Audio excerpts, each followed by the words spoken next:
Dear students, Assalamu alaikum. Hope you will be fine.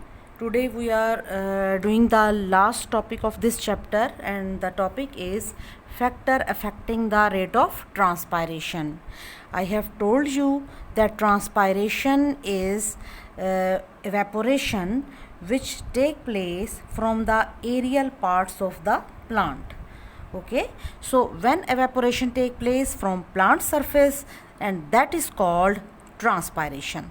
So there are certain factors which are affecting or influencing the rate of transpiration, so we will discuss here.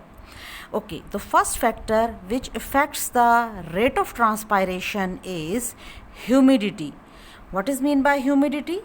Humidity mean moisture which is present in the air. Okay, I have explained you the structure of leaf.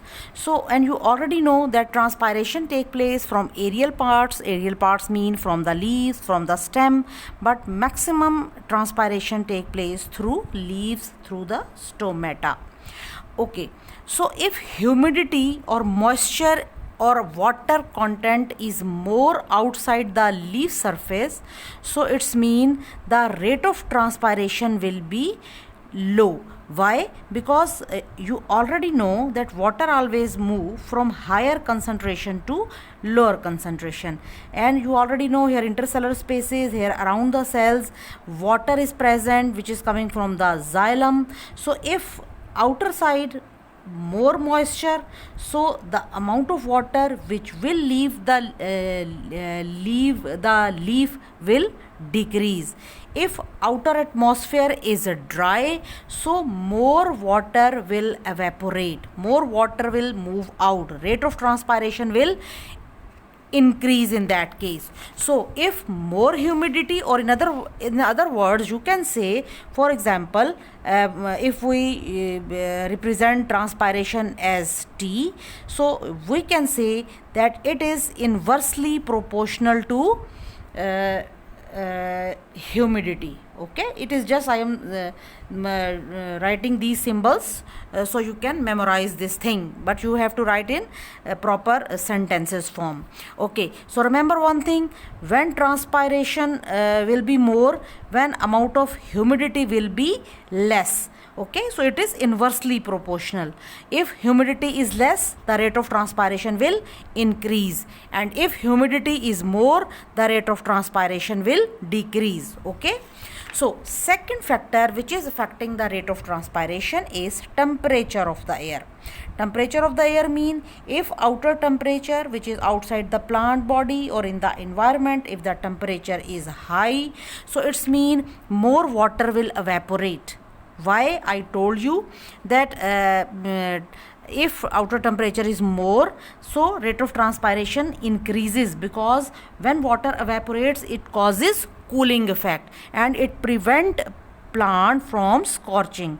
So for that reason we can say that transpiration is directly proportional to temperature. Okay, this one is temperature. Okay, so more temperature, so more water will evaporate, less temperature, less water will evaporate. Okay, so transpiration is directly proportional to temperature. Okay, which are the other factors? So one more factor is strong wind. So what is mean by strong wind?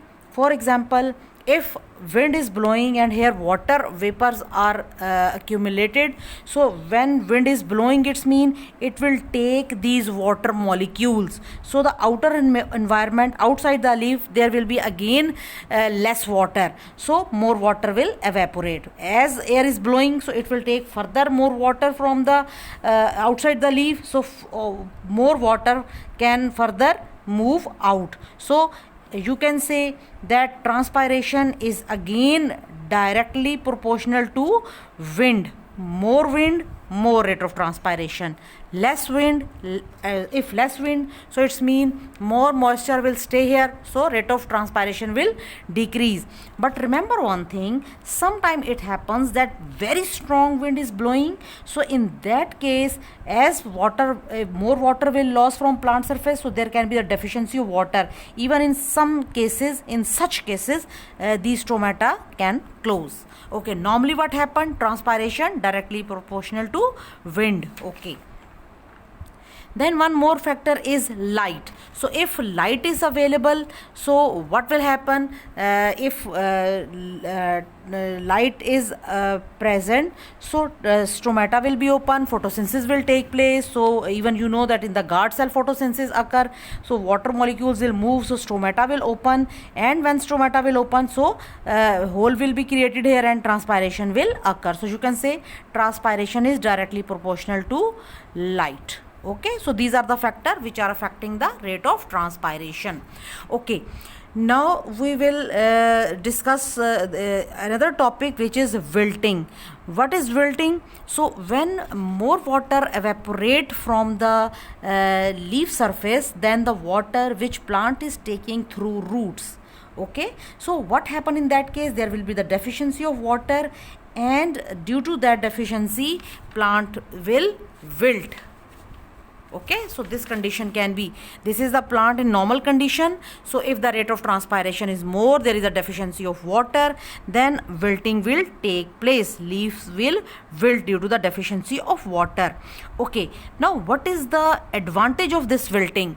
The advantage is that when plant will wilt, stomata will, because as water will loss, so if you already know, guard cell will be turgid, so it's mean transpiration is occurring. When there is a deficiency of water, water moves from here, so what will happen, these guard cell, they will close in that case. Okay, so what will happen, due to wilting, guard cell will close. When guard cell will close, so further removal of water will stop. Okay, so wilting will close the stomata, due to which further water loss will be stopped from the leaf surface. So this is the advantage. But what is its disadvantage?